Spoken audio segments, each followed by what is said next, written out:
confrères, nous allons encore évoquer les grands sujets qui font la une de l'actualité. Vous comprendrez que naturellement nous reviendrons sur le cas de nos confrères journalistes avec beaucoup d'interrogations encore ce matin. Loïc Lawson et Anani Sossou qui ont été hier inculpés formellement par le procureur et puis après ils sont placés sous mandat de dépôt. C'est les dernières informations et ça crée de l'émoi dans l'opinion beaucoup plus au sein de la corporation de la presse congolaise. On va en parler avec les confrères. On reviendra également sur d'autres sujets avec mes confrères en studio. Taxi FM, la seule radio de débat, d'infos et de sport. Merci pour votre fidélité à la radio. Génial Taxi FM le met avec Acha Ibrahim qui est avec nous. Bonjour Acha. Bonjour Saint-Éric Gator, bonjour mes chers confrères en studio, bonjour tous ceux qui nous suivent en ce moment. Merci de nous rejoindre. Je pense que votre micro ne travaille pas très bien, il va régler ça. Bonjour Francisco Napokura. Oui, bonjour cher Eric Gator, rebonjour également aux auditeurs et auditrices de l'émission La Guerre. Merci d'être avec nous ce matin. Vous êtes à l'aise? C'est bon? Oui, ça va. Tout va bien? Oui, bien. D'accord, merci. Parce que le matin, vous étiez à l'antenne déjà. Dans Taxi Média Show. J'avais du mal à joindre mon ami Isidore Akolo. Oui. Bonjour Isidore. C'était pas évident oui, parce que le mercredi, je n'intervenais pas. Exactement. Et c'est tard dans la nuit. Vous dormiez, j'ai vu le message que vous m'avez envoyé autour de 4h du matin. 4h du matin. Je l'ai vu aussitôt, je vous ai écrit, mais après, j'ai compris que le sommeil a pris le dessus. C'est l'actualité, j'ai reçu des coups de fil. Exactement. De sorte que bon, j'ai pas pu faire mon boulot. Attends. Oui, bien sûr. Merci d'être avec nous ce matin. Je vous en prie. Alors, on va commencer par ce sujet qui défraie la chronique, l'affaire des 400 millions de francs CFA qui auraient été retrouvés donc dans le domicile d'un ministre de la République. On évoque de plus en plus le nom du ministre Kodjo Adedje, ministre d'État, ministre de l'urbanisme. Aujourd'hui, 2 de nos confrères sont dans les mailles de la justice, puisque hier, ils ont été formellement inculpés pour diffamation, atteinte à l'honneur du ministre. Également, on parle d'incitation à la révolte. C'est le 3e élément qui s'est ajouté donc à cette affaire et beaucoup d'interrogations dans l'opinion. La première peur, c'est ce qui est arrivé il y a 2 ans exactement à nos confrères Ferdinand Haïté, Joël Lega et Isidore Kouanou. Après donc la libération, puisqu'il y a Ferdinand et Joël qui avaient été emprisonnés. Après leur libération, Joël Lega, lui, il est passé de vie à trépas. Et on connaît la suite, Ferdinand et Isidore qui ont pris la route de l'exil. Aujourd'hui, dans l'opinion, on se dit, est-ce que l'histoire n'est pas en train de se répéter là? Je vous donne d'abord la parole à Acha Ibrahim. Merci, cher Eric Gator. Et il faut dire tout simplement que nous sommes sous le choc depuis lundi, parce que depuis que nos confrères ont été convoqués, nous nous sommes dit que vraiment nous risquons beaucoup et que l'histoire risque de se répéter, comme vous venez de le dire. Et pourquoi? Et nous avons eu peur dès les toutes premières heures où les convocations étaient envoyées à nos camarades, parce que l'histoire se répète. C'est toujours le même ministre. Et ça semble être aussi presque la même période, puisque c'était aussi à la fin de l'année, on tendait vers les fêtes de fin d'année. En 2021, c'était en décembre, et là, avant, quelques semaines plus tôt. Voilà, donc c'est toujours la fin de l'année, vers la fin de l'année. Donc, et surtout qu'un de nos confrères, personnels, Joël Lega, quand il est sorti de la prison, il ne s'est plus retrouvé sur le plan santé et mort en est suivi, vous avez vu. Et donc ça nous a psychologiquement il était atteint et parfois quand il est là, se rappelle de beaucoup de choses et vraiment vous voyez ce que ça crée comme choc. Et voilà, des choses que nous n'arrivons pas à digérer et qui sont restées vraiment dans notre mémoire collective. Et voilà que les mêmes choses semblent se répéter vraiment et ça ne peut que nous affecter. Nous sommes vraiment, sans vous mentir, toute la presse, depuis avant-hier, vous allez voir que tout le monde a laissé son stylo. Oui. C'est difficile même d'écrire. Parce qu'on ne comprend pas. Pourquoi je dis on ne comprend pas? Pourquoi c'est au Togo qu'on vante ce pays de paix, pays de tel, tout le monde ne fait que crier cohésion sociale, solidarité, inclusion sociale. Et un fait, c'est-à-dire des journalistes on ne peut pas régler ça de façon, disons, orthodoxe, en passant par les canaux. Il y a la HAC, il y a l'OTM, il y a, sans oublier même que nous avons le tribunal des pairs, je parle de l'OTM, et voilà, au niveau du ministère, ou bien il y a des organisations professionnelles qu'on peut saisir et appeler le journaliste. S'il y a certaines choses à régler, il règle. S'il y a des rectificatifs à faire, il le fait. Mais pourquoi vouloir envoyer les journalistes en prison? Vous comprenez, c'est ça, ce côté méchanceté-là qui fait que nous nous posons plusieurs questions. Est-ce que, bon, je ne sais pas, quelle est la vision, au fait, générale des officiels dans notre pays? Veut-on emprisonner les journalistes? Veut-on briser une presse qui semble révéler des choses? Ou bien voudrons-nous qu'on baigne totalement dans l'impunité? Parce que quand les confrères révèlent des choses, c'est des choses qui sont de nature à saper le développement de notre pays. Quand on aime le Togo, on doit tout faire pour dénoncer des choses qui retardent le pays. On doit dénoncer des choses qui font que le pays n'avance pas. Mais quand les gens ne veulent pas qu'on dénonce des choses qui font retarder le pays, qui font retarder l'avancement normal du pays, qui plongent le pays dans la misère, mais je me demande quelle étiquette nous allons leur donner. Vous comprenez? Il y a un adage africain et de chez moi qui dit qu'à un moment donné, quand vous entendez un tambour résonner et le bruit devient de plus en plus retentissant, c'est que le tambour est presque à la fin.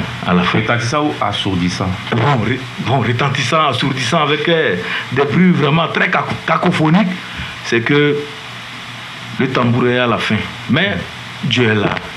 J'ose croire que chacun sait où il va. Ceux qui ont des visées beaucoup plus néfastes, beaucoup plus maléfiques, sadiques, ceux qui nourrissent des ambitions de sadisme envers notre corporation. Je sais que Dieu est là, Dieu est au contrôle. C'est vrai que les gens vont me dire que mais tu parles de Dieu, tu parles de Dieu, tu parles de Dieu. Oui, c'est l'être suprême. Parce que vous savez qu'on ne prend pas le nom de Dieu impunément. Je suis croyant, je sais de quoi je parle. Quand je prêche le pardon, c'est que c'est sincère, je suis prêt à pardonner.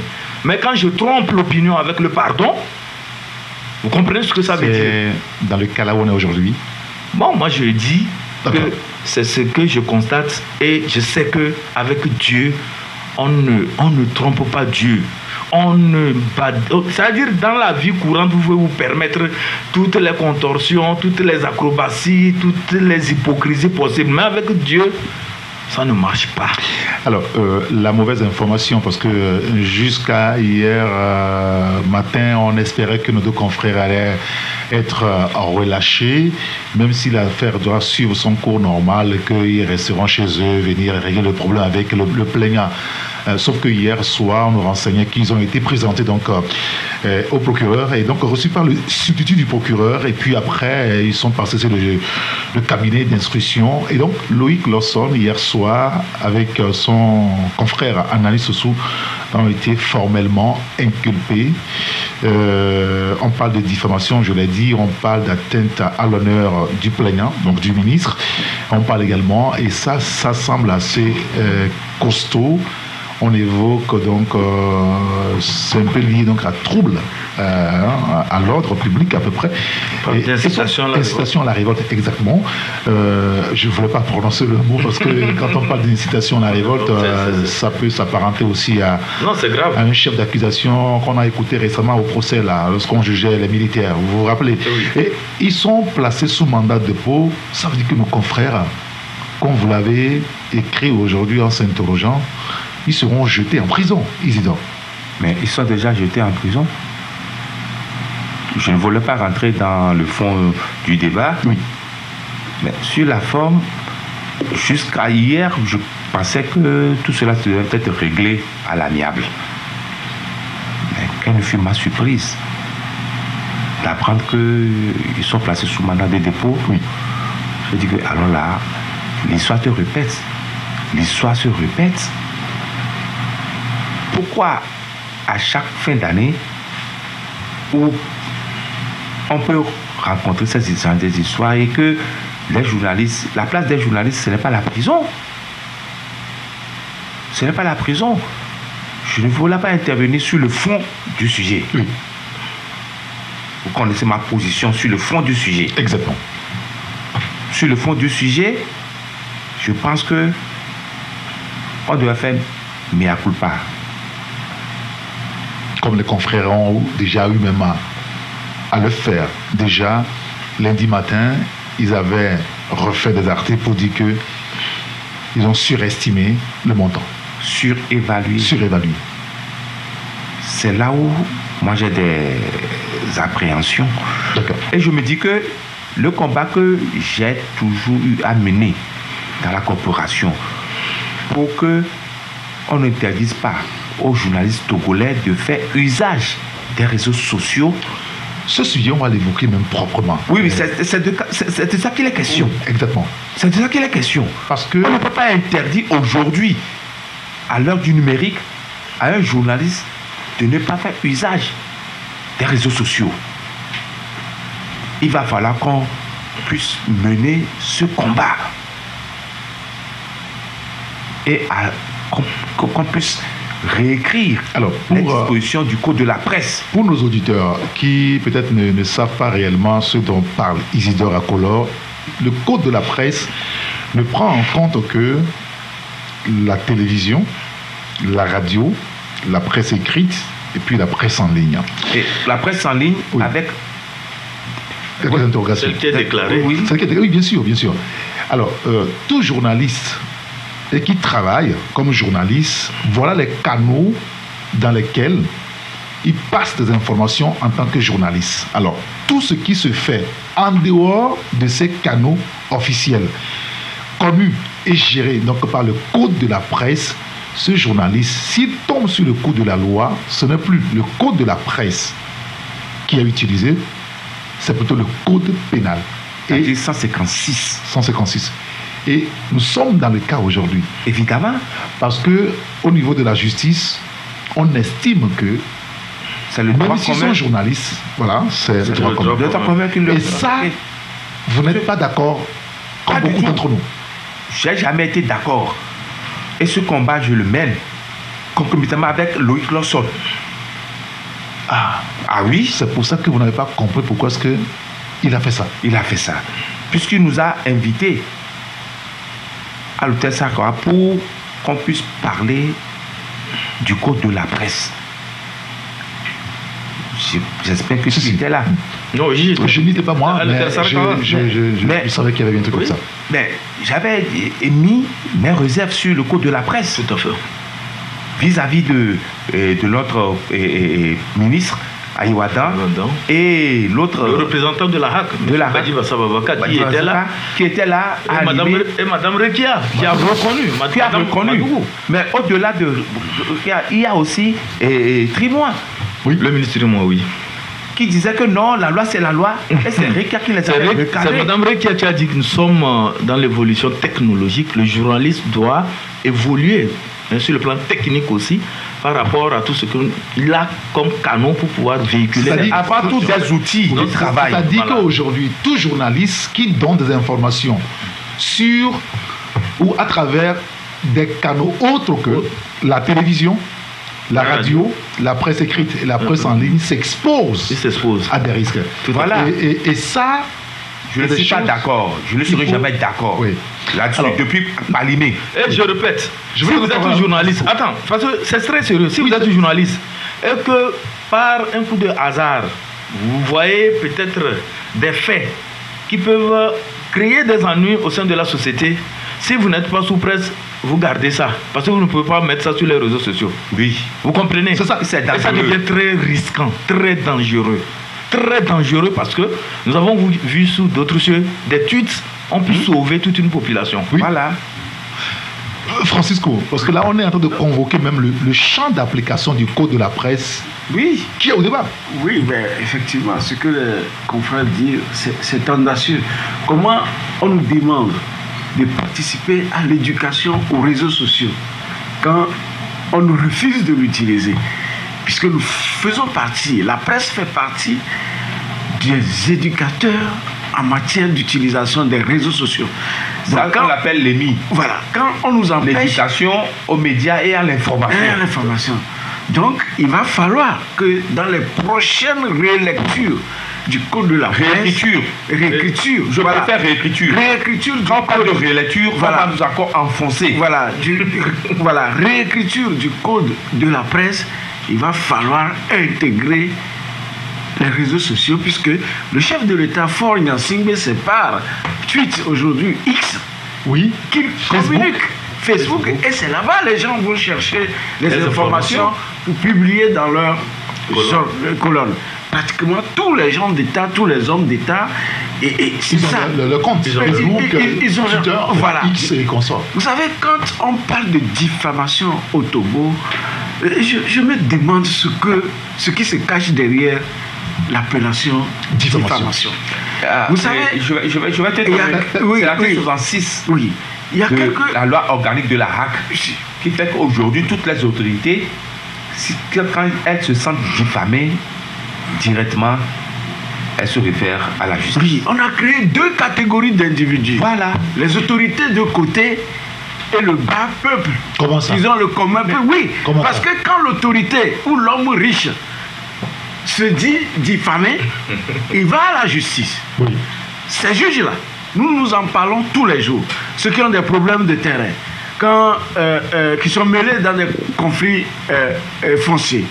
Quand par exemple la dernière fois le grand Abdoulaye Yaya Low battery, please charge. même qui vont jusqu'à coucher avec des détenus, nous en avons suffisamment parlé. Et ils nous attendent là-bas, ils nous attendent au tribunal. Dès lors que quelqu'un porte une plainte, ils ont la possibilité de qualifier, et puis c'est à eux seuls, la possibilité de qualifier La compétence. et les faits même. Les faits. Est-ce Ils ont que la vous voyez? compétence de qualifier les faits. Et c'est très dangereux pour notre République. Du coup, je dis, là où le ministre a dédié est, moi je demande même qu'il soit assisté par des psychologues et des psychanalystes. C'est-à-dire qu'il y a un fait aujourd'hui, c'est-à-dire que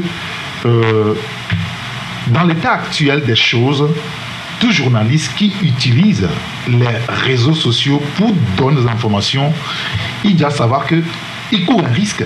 Oui, il court un risque. Ça veut dire qu'il n'a même pas le droit de répondre à un tweet du chef de l'État. Oui, je ne sais pas si vous comprenez. Bien sûr, parce que il n'a pas portera plainte contre lui. Oui. Donc il n'a pas de droit. Il n'a pas de droit. S'il ne peut pas répondre à un message sur les réseaux sociaux et quand il répond, ça devient un problème, ce n'est pas une bonne chose. Et je reviens à la chose parce que les gens qui déposent les plaintes, d'abord quand on dépose la plainte, les gens disent c'est le droit parce qu'il a utilisé les réseaux sociaux. Je dis c'est faux. Aujourd'hui, il y a une autre interprétation de la loi qui est en train d'être faite par notre justice. Ah bon? Et par nos autorités. Ah oui, c'est ce qui se passe. Puisque si vous n'êtes jamais passé par ce labyrinthe, vous ne saurez jamais ce qui est en train de se passer. La preuve, nous-mêmes, Tampa Express, il vous souvient, le 21 et le 25 septembre, nous avons répondu Low battery, please charge. TCPJ pendant des heures.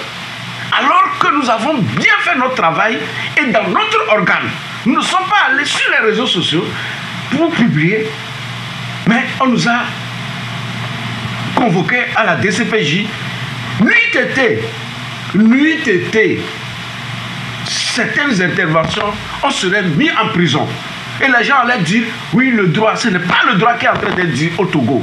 Donc, je dis et je répète, ceux qui ont l'intention de porter plainte contre X au tribunal, qu'ils réfléchissent avant de le faire, surtout si c'est un journaliste. Parce qu'à un moment donné, ils seront plus à mesure même de retirer leur plainte. Non, pourquoi vous dites ça? Non, attendez, là, vous allez carrément sur un terrain.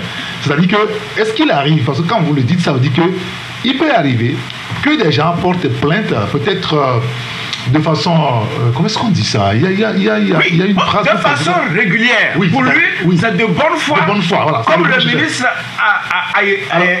a dédié de bonne foi. Donc, il porte plainte de bonne foi parce qu'il se sent offensé. Et puis, il y a d'autres personnes qui rentrent dans la plainte en réalité. Ah oui, c'est ce que finalement je pense. Puisque le cas qui m'est arrivé,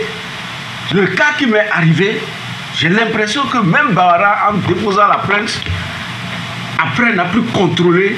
Ici, on n'était pas en contrôle de sa plainte. Sinon, attendez, sinon on ne pouvait pas nous envisager nous envoyer en prison.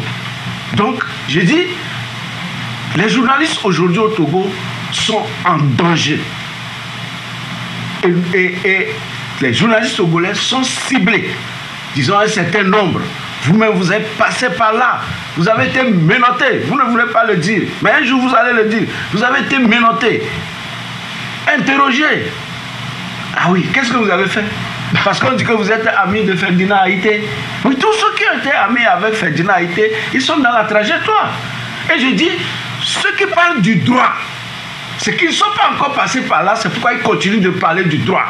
Nous n'avons pas de droit au Togo, surtout actuellement avec notre justice. La justice togolaise ne fait plus du droit. Alors, là-dessus, je vais poser une question. Vous allez en souffrir que je la pose quand même. Hein. Est-ce qu'aujourd'hui, un citoyen qui a un problème avec une autorité, un ministre, un DG, et que le ministre ou le DG porte plainte contre ce citoyen-là, est-ce qu'il a la chance de s'en sortir, enfin, en vivant? Non. Est-ce qu'il a la chance de s'en sortir? C'est minime. À moins que puisse avoir un juge ou un magistrat qui a de la hauteur pour dire le droit. Donc la chance de ce citoyen est très faible. Très faible. Je pose la question parce qu'il y a 2 ans, quand Ferdinand Haïté, avec son rédacteur en chef Isidore Kouonou et Joël Lega, était amené à la BRI, la plainte venait du ministre ADG, enfin, pas... Low battery, please charge.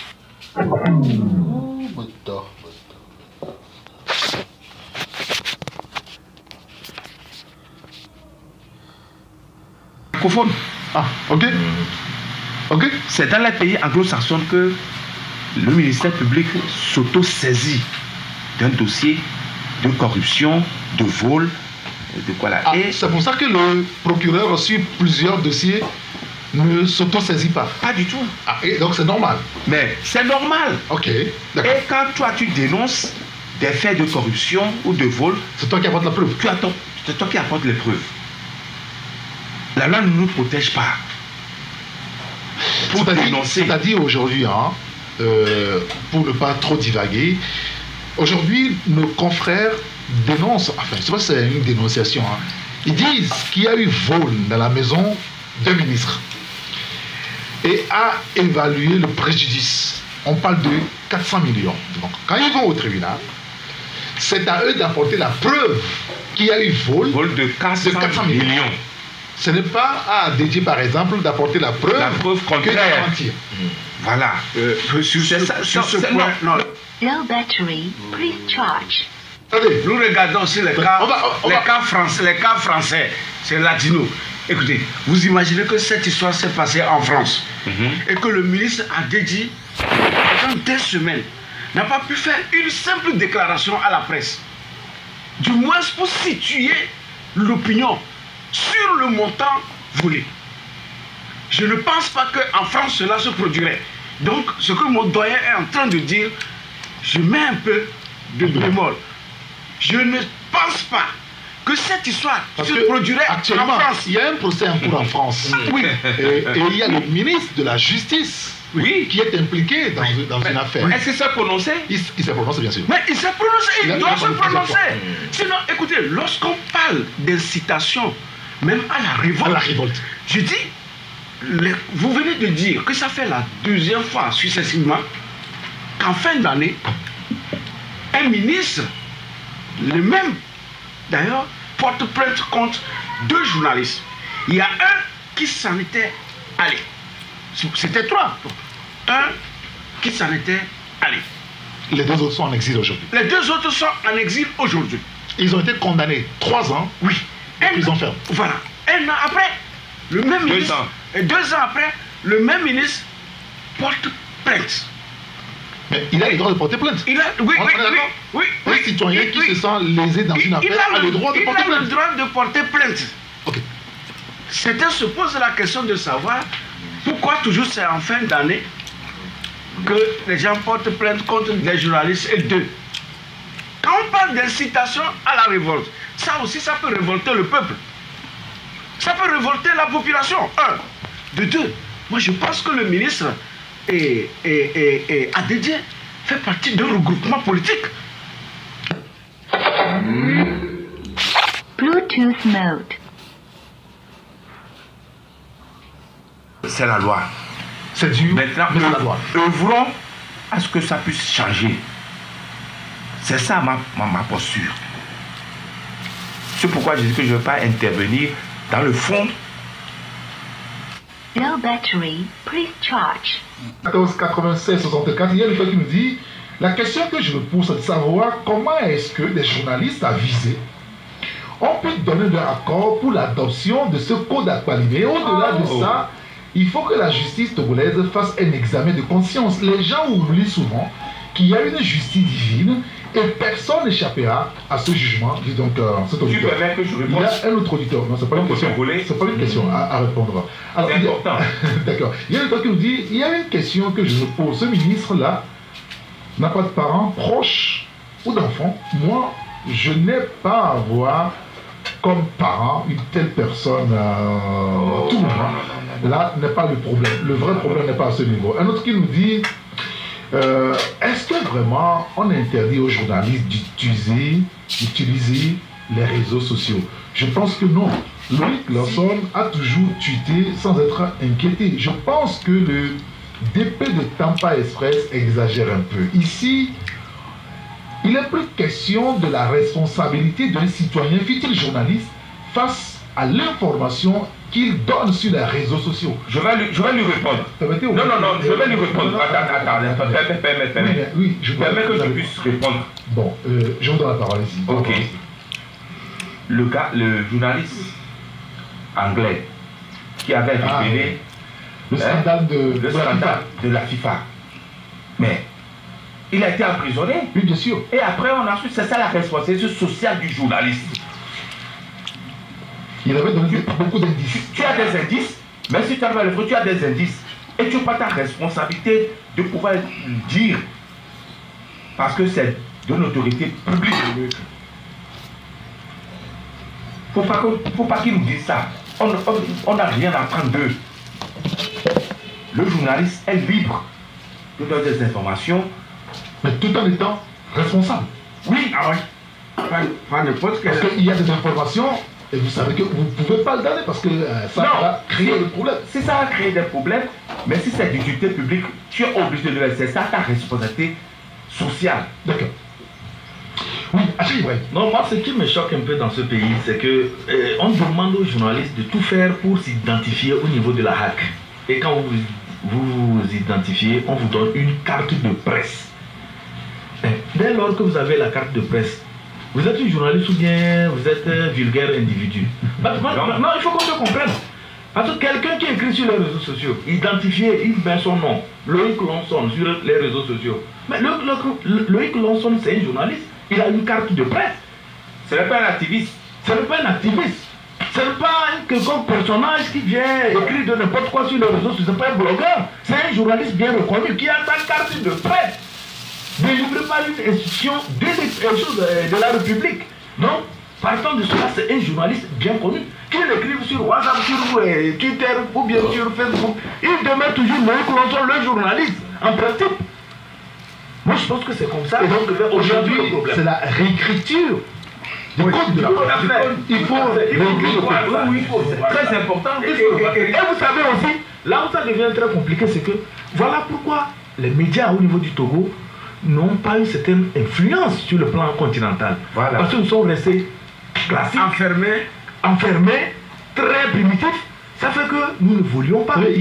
Pourquoi je le dis? Il y a un fait aussi. Vous savez, quand RFI appelait les journaux des pays, Burkina, Sénégal, Cameroun, c'est rare qu'on appelle des journalistes togolais. Oui, c'est parce qu'ils ne sont pas actifs sur les réseaux sociaux. Mais parce qu'aujourd'hui, le journalisme, c'est web 2 points. C'est-à-dire qu'il faut qu'on vous sente. Vous vous prononcez sur des sujets. Les journalistes togolais, combien de journalistes togolais vous nous voyez ici nous nous prononçons sur l'affaire de Gaza, sur l'affaire qui se passe en Arabie Saoudite, sur l'affaire des choses, comme on l'appelle, aux États-Unis, sur beaucoup de sujets. Nous ne nous prononçons pas. Non, c'est pas qu'on n'a pas des idées. Non, c'est pas qu'on n'a pas des idées, c'est pas qu'on n'avons pas des informations. Chaque jour que Dieu fait, les flux d'informations que nous recevons de par le monde, je vous assure, c'est des informations que nous recevons. Nous pouvons les traiter. Mais on nous confie. On nous confie, on nous contraint à ne pas le faire. Est-ce qu'avec ça, nous pouvons évoluer? Aujourd'hui, c'est avec fierté que nous entendons que notre confrère Ferdinand Haïté va aller prendre un prix aux États-Unis. Il a eu la chance même d'aller à la Maison Blanche, tout ça. C'est une fierté pour le pays. Mais voilà un journaliste qu'on a chassé. Mais il faut voir l'occasion. On a tout fait pour les chasser du pays. Il faut voir l'occasion bénie. Regardez, celui qui a envoyé les Ferdinand en prison. Et à l'issue de cette affaire, les Ferdinand sont partis en exil. Et à la veille de ce prix, voilà que le même envoie encore 2 journalistes en prison. Mais vous imaginez, non, regardez le reflet que le plan international va avoir sur notre pays. C'est que les gens ne voient pas le fond du problème. Ils sont en train de voir la forme. Le reflet que le Togo et ce ministre, qui puisse être, s'affiche comme un pasteur dans un gouvernement. On va pas évoquer ce sujet-là. Dans un gouvernement. Je ne sais pas si vous me comprenez. C'est pas ça tant que le problème. Un journaliste qui devient attaché de cabinet n'est plus journaliste. Il devient communicant. Il devient communicant. Oui, bien sûr. Oui, un ministre qui devient commerçant quitte le gouvernement en principe. Il devient affairiste. Affairiste, oui, encore des choses. Et quand on parle de diffamation, je veux dire. Là, vous voulez toucher une question de laïcité, hein? Mais justement, on va pas aller sur ce terrain. Quand je vais sur Google, il y a quelques années, quand vous tapez idiot, vous savez la première image qui sort, c'est l'image d'un président américain. Ah ouais? Un ancien président américain, Donald Trump. Mais Donald Trump n'a jamais fait intenter des actions contre Google ou contre qui que ce soit qu'on l'affiche en moteur de recherche comme idiot. J'avais débattu sur ce problème, j'avais annoncé sur un débat sur New World, mais les gens ne cherchent pas. Donc c'est quoi notre ego, c'est quoi notre égoïsme? Encore que nous-mêmes qui sommes victimes de ce vol, nous ne sommes pas en mesure de nous prononcer sur le montant. Qu'est-ce qui se passe? On donne lieu à des supputations. C'est là les zones d'ombre. Oui, et là, il va falloir que le ministre prononce. Oui, la justice doit se prononcer sur le montant. Ou bien, le procureur qui aujourd'hui prend la responsabilité de mettre 2 journalistes en prison doit se prononcer sur le montant sur lesquels... Ils disent que les enquêtes sont en cours. Oui. Si les enquêtes sont en cours, ne sont pas bouclées, donc inutile de mettre des gens en prison. La prison, c'est l'exception. La liberté, la règle. Je crois que c'est les premières notions qu'on apprend en droit. Combien sont ces détenus préventifs? Alors, on va retourner donc dans la messagerie pour les quelques messages des auditeurs. Il y a un auditeur qui nous dit: nous déplorons tous cette situation, mais à un moment donné, il faut savoir parler et surtout rester ferme. Pourquoi se dédire après une déclaration? Ces journalistes ne sont pas arrêtés parce qu'ils ont exercé leur métier, mais ils ont été interpellés conformément au code pénal, puisque le code de la presse ne reconnaît pas aux journalistes le droit d'user des réseaux sociaux comme canal de travail. On a fait ce débat. Déjà. Oui, bien sûr. Moi, je dis ça, je ne sais pas. Non, les gens ont l'impression de nous apprendre le code de la presse, de nous montrer qu'il y a un code de la presse qui dit ceci. Mais je leur rappelle que nous sommes des journalistes. Ils doivent savoir que nous savons de quoi il s'agit. Lutter avec Isidore pour inclure dans le champ de la communication journalistique les réseaux sociaux. C'est déplorable tout ceci donc dans cette auditoire. Il y a eu tout un débat autour de la chose. Nous avons fait des débats autour de la chose. Et lors du 3 mai, tout récemment, lors d'un colloque organisé par l'OTM, nous avons rappelé encore cette préoccupation. Le ministre Trimo était là, le ministre Ayewata était là. Nous avons toujours dit aux autorités de revoir ces dispositions. Le président de la Cour suprême. De la Cour suprême. Il faut revoir les thèmes de manière à ce que les journalistes aussi puissent affirmer, puissent faire les choses. Je voulais terminer par dire quelque chose. Vous savez, quand un journaliste qui donne une information et après revient dans ses colonnes, se dédie, vous ne savez pas ce que cela représente pour le journaliste. Ah oui. C'est plus que la prison. De s'être trompé. De s'être trompé. C'est l'ultime honte. C'est l'ultime honte. Et sous d'autres cieux, les gens ont compris. Quand il y a de ces faits, on appelle le journaliste, on discute, on dit, après on te dit, bon, va faire un rectificatif. Oui, ça dit quand vous allez on te dit, va faire un rectificatif. De faire un démenti. Ou bien on vous amène, on vous dit de faire un démenti, un erratum, ou bien un droit de réponse, on vous envoie un droit de réponse, vous publiez tout ça là. Et vous ne savez pas ce que ça représente. En tout cas, pour nous journalistes et choses professionnelles, je le dis. Parce que si certains ne se reconnaissent pas dedans, ça fait leur problème. Mais nous, je vous dis que nous, quand on t'envoie un droit de réponse, c'est que vraiment, tu es bouleversé. C'est plus que la prison. Je t'assure.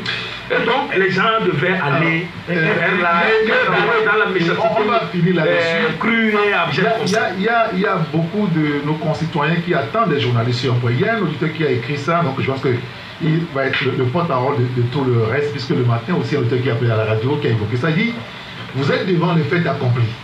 On va voir votre union. Pourquoi ne pas observer journée sans presse? Alors, la question de l'union des journalistes devant une telle situation va encore se poser. Président, je suis d'accord. Parce que nous n'avons pas la même vision. Et il y a des financements occultes qui font que les gens ne peuvent pas vous accompagner dans des luttes les plus nobles. Ah ouais? J'en ai été victime. Aujourd'hui, je ne suis plus président du EPT, mais je sais de quoi je parle. Ce serait difficile que d'avoir cette union, parler d'une seule voix dans l'affaire là. Dans l'affaire là. Et même dans l'affaire de la réécriture des dispositions du code de la presse qui font privation de la liberté. Je le dis, je peux me tromper, mais ça c'est ma vision de la chose. Je parlais de journalistes professionnels. Je ne sais pas si vous avez bien suivi mon regard.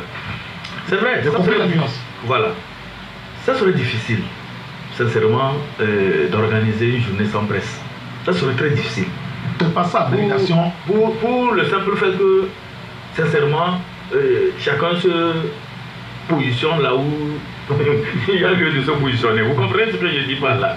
Et en dehors de ça aussi, là où il est attaché. Là où il est attaché. Il y a quand même une action commune que nous pouvons faire. Parce que c'est ça qui nous réunit le plus. C'est de tout faire pour que notre corporation avance. C'est de tout faire pour que notre corporation ne soit pas caporalisée. Parce que ça, c'est très important. Sous d'autres cieux, quand vous allez, quand on parle de la presse, les gens se retrouvent. En Côte d'Ivoire, j'ai été émerveillé. J'ai vu des gens en pleine lutte où Gbagbo était dans des problèmes. Les confrères ivoiriens étaient là et protégeaient la presse bleue. De Gbagbo. Oui. Et il n'y a aucun journaliste qui a été contraint à l'exil parce qu'on a amené Gbagbo à la CPI. C'est des leçons. À part ceux qui veulent quitter le pouvoir. Après, oui, parce qu'il y a à part. Mais sur le plan exercice de la fonction, il n'y a pas eu ce problème. Vous comprenez? Exercice de la profession. C'est parce qu'à un niveau donné, les gens ont un esprit assez haut. Les gens ont hauteur d'esprit. Ce que je voulais ajouter. Je t'en parle. Oui, les journées sans presse, on l'avait organisé. Oui, c'est je quand on était dans SOS Jeunesse en danger, et tout le monde nous suivait. Aujourd'hui, quand tu le fais, mais ce serait dérisoire. Personne ne va te suivre. Pourquoi? Les gens veulent des intérêts ailleurs. La presse est divisée en oui, je me rappelle, il y a 2 ans. Pas divisé. Non, pas divisé. Non, ils ne sont pas divisés. Il y a des intérêts qui divisent. Non, qui ne nous divisent pas. Il y a des intérêts que les gens sont rattachés à certains intérêts. Mais quand il s'agit de lutter pour la presse, les gens sont engagés. Non, je sais de quoi je parle. Les gens sont engagés. C'est difficile. Parce que quand vous prenez un peu, nous parlons du code de la presse et tout ça là. Mais presque tout. Ça fait combien d'années? Tout le monde, nous reconnaissons ça. Tout le monde dit que c'est une préoccupation. Ça fait combien d'années qu'on prêche dans le désert? Non, nous ne prêchons pas dans le désert. Vous avez souvenir quand nous étions au colloque. Le ministre nous a dit non, qu'on ne peut pas le faire, on ne peut pas le faire. Vous étiez là? Il faut 2 ans. Mais il nous a dit qu'on ne peut pas le faire, qu'on ne peut pas le faire, que tout de suite, on ne peut pas changer les choses. Mais nous avions dit non, je vais suivre le combat. Nous devons poursuivre la lutte. Nous devons tout faire. C'est des plaidoyers que nous devons faire. Je vais te dire en off qu'il m'a appelé. Il m'a dit, écris-moi. Il vous a appelé en off. Qu'il peut mettre à notre disposition une équipe pour le faire. Et de parler au président de l'OTM. Jusqu'à présent, rien n'est fait. Vous avez parlé au président de l'OTM? Je l'ai parlé. Non mais Eric, on va finir sur le sujet. Allez-y. La dernière réunion du PPT, normalement ce jeudi, on devait rencontrer le président de l'OTM et son bureau afin d'échanger sur la réécriture. C'est, disons, ce cas de l'arrestation de nos confrères qui a... Voilà, puisqu'il y a beaucoup de personnes qui travaillent dans l'ombre, peut-être ne peuvent pas s'afficher à cause de leurs amitiés ou bien à cause de leurs intérêts dans le système. Mais ce qu'il faut savoir et qui est visible, est que ça n'arrive pas qu'aux autres. Parce que à l'époque, même au moment de Ferdinand Haïté, moi, analyste, puisque j'ai même essayé de circuler certaines rédactions pour voir quelle action on peut faire ensemble, unitaire. J'étais déçu. Parce que pour le Ferdinand à l'époque. Vous sentez que pour certains, oui, c'est eux. Mais voilà, c'est eux, qui peuvent y aller. Est-ce que vous voyez? Donc, et moi, Francisco Napopola, à New World TV, j'avais dit que New World et sur Canal FM, le 31 décembre, j'avais dit que symboliquement, Tampa Express se retire de toute activité journalistique jusqu'à la libération de nos confrères. C'était le 31 décembre, en face du ministre Ayewadan et de l'ancien papa Sibiti, qui était l'invité de Sas Gao ce jour-là. Parce que j'étais totalement déçu. On ne peut pas faire une coopération dans ces conditions. Et tout le monde le constate. C'est quel intérêt vous avez? Vous pouvez circuler dans les avions, être dans les classes à faire. Le jour où vous allez en prison, vous ressortez avec des secrets à la vie. Non, quel que soit. Francisco, pour le cas de Ferdinand, le PPT a fait beaucoup d'actions. Non, je n'ai pas dit que le PPT n'a rien fait. Je dis, je suis allé individuellement. On nous a parlé d'une journée morte, une journée sans presse. Ça n'aura plus lieu. Sans presse. Je dis, j'ai circulé ça n'aura plus lieu. Dans les rédactions pour voir ce qu'on peut faire ensemble. Vous avez pris la température? Oui, j'ai pris la température, j'étais déçu. Donc je dis que jusque-là, les gens pensent que ça ne peut jamais les arriver. Mais aujourd'hui, et je le dis bien, nous ne sommes pas dans un pays où les gens ont des droits. Vous avez des prête-droits. Le jour qu'on décide de vous l'arracher, quelles que soient les règles de test que vous avez subies, vous rentrerez dedans. Donc, votre classe à faire, que vous prenez tous les jours, quand ça va en prison, quand vous ressortez, vous partez avec des secrets à vie. Donc que les gens comprennent, que nos confrères comprennent. Ceux qui n'ont jamais vu la richesse, qu'ils comprennent. Nous on a vu l'argent, on a refusé. Ce qu'ils comprennent que... Ça c'est l'éthique. Ce qui est en train de nous arriver, qu'ils ne seront pas épargnés. Ça peut arriver à tout le monde. À tout le monde. À tout le monde. Autant que nous nous mettions vite ensemble pour que, disons, dans quelques jours, que nos confrères et Loïc Lawson et Anani sortent de la prison. Et ce n'est pas bon, ce n'est pas leur place. Oui. Et je continue de dire aux juges, il y a de bons magistrats au Togo. Quand vous échangez, mais très bon, quand vous échangez avec des magistrats, vous dites, on ne veut pas faire avec nous. Si, on ne veut pas faire avec nous parce qu'on dit que bon, nous, on veut nous. Mais quand vous approchez le magistrat, on vous dit, même Eyadema, Ford ne fait pas peur comme Eyadema. Mais quand vous allez devant Eyadema, vous lui proposez, vous dites on ne peut pas faire ça. Si on fait, c'est l'image du pays. Il vous écoute? Il vous écoute, il écoute les magistrats. Même les auxiliaires de justice qui prennent même les inculpations depuis pour envoyer devant. Il y avait des magistrats qui refusaient. Et ils se retrouvaient devant Eyadema.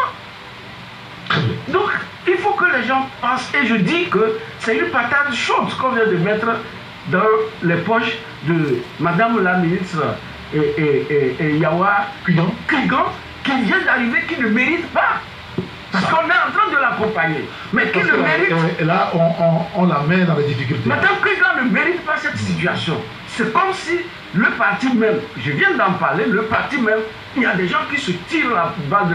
Ce n'est pas le journaliste qui appelle à la révolte, mais je dis que c'est au sein du même parti que les gens sont en train de susciter le peuple à la révolte. Bon, oui, non, je voudrais dire que quand on parle de la démocratie, c'est une quête permanente. Vous savez, quand nous parlons du code de la presse et tout ça, là, à un moment donné, nous avons remarqué des insuffisances.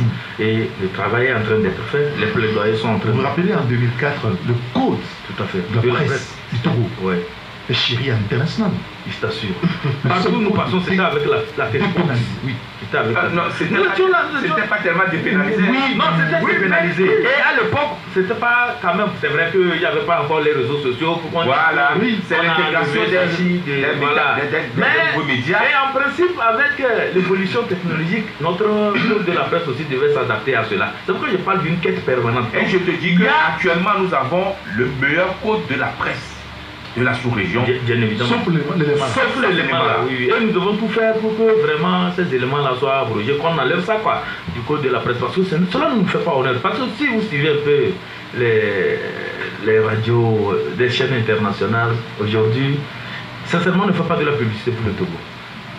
Ouais. Et surtout qu'en ce moment où le chef d'État se démène, il va dans tous les pays pour des financements, pour des partenariats et tout ça. Vous savez, les Occidentaux, quand ils apprennent que la presse est brimée, on a envoyé des journalistes en prison et tout ça, c'est que ça sort chez eux, c'est autre chose.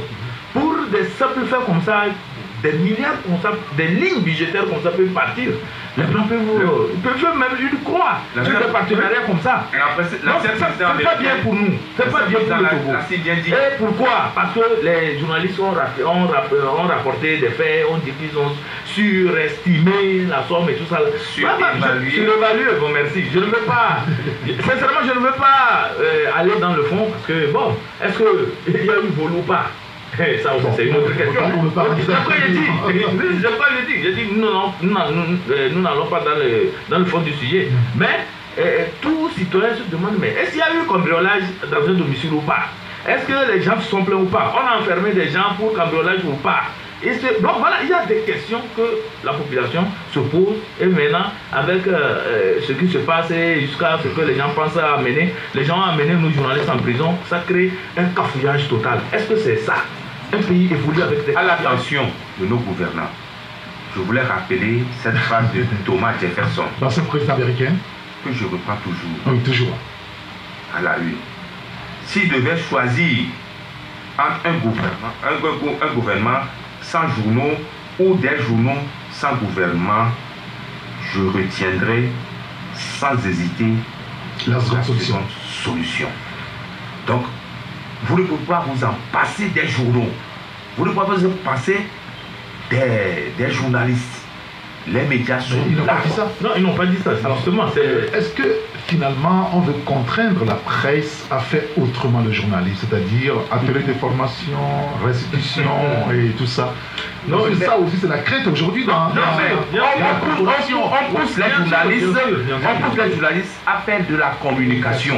Or, c'est pas ça. Comme je dis,